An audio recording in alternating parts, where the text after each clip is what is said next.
বন্ধুরা, নরম তুলতুলে পা আমাদের কিন্তু সবারই ভালো লাগে, কিন্তু এই পা যদি ফেটে যায় তখন কিন্তু আমাদের একদম হাঁটতে চলতে অনেক কষ্ট। তো আজকে এমন এক ঘরোয়া টোটকা দেখাবো যেটা সাহায্যে এক রাতে আপনাদের কিন্তু পাটা একদম গায়েব হয়ে যাবে।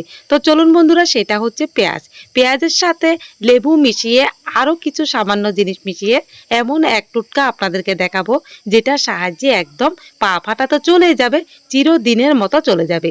এখানে দেখুন, আমি একটা পেঁয়াজ থেকে অর্ধেকটা পেঁয়াজ নিয়েছি।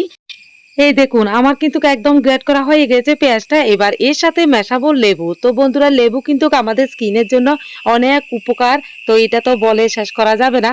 তো চলুন এর সাথে মেশাবো কোলগেট। তো বন্ধুরা, এই দেখুন আমি কিন্তু একটু করে কোলগেট নিচ্ছি। এই দেখুন, একটু নিলে হবে।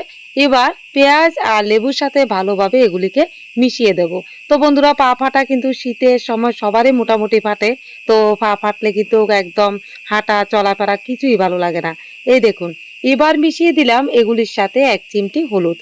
হলুদ কিন্তু আমাদের শরীরে অনেক উপকার করে, যেহেতু অ্যান্টিবায়োটিকের কাজ করে।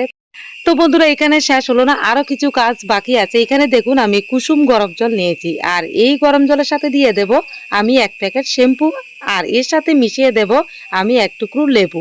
তো বন্ধুরা, এগুলিকে ভালোভাবে একদম মিশাতে হবে।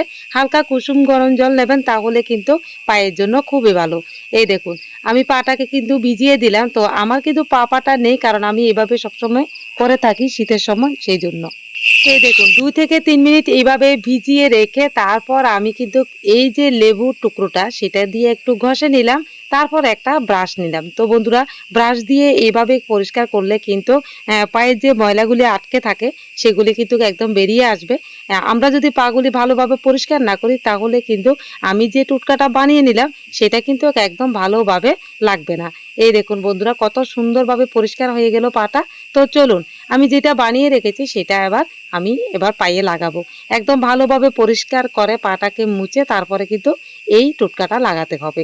তো বন্ধুরা, যাদের পা একদমে পা ফেটে একদম অনেক সময় কি হয়, একদম পা ফেটে এমন যন্ত্রণা করে আমরা ঘর থেকে বেরোতে একদম কষ্ট হয় হাঁটা চলাফেরা করতে।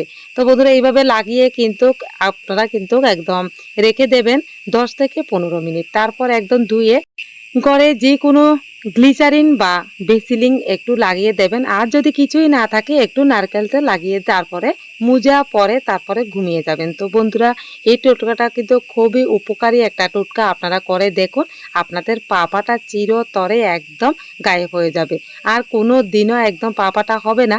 আর যদি হয়ে থাকে এভাবে করে নিন, একদম রাতারাতি একদম ভালো হয়ে যাবে। তো বন্ধুরা, আপনাদের যদি একটু উপকার আসে ভিডিওটি অবশ্যই শেয়ার করে অন্য বন্ধুদের দেখার সুযোগ করে দেবে। সবাই ভালো থাকবেন, সুস্থ থাকবেন। পরের ভিডিওতে আবার দেখা হচ্ছে।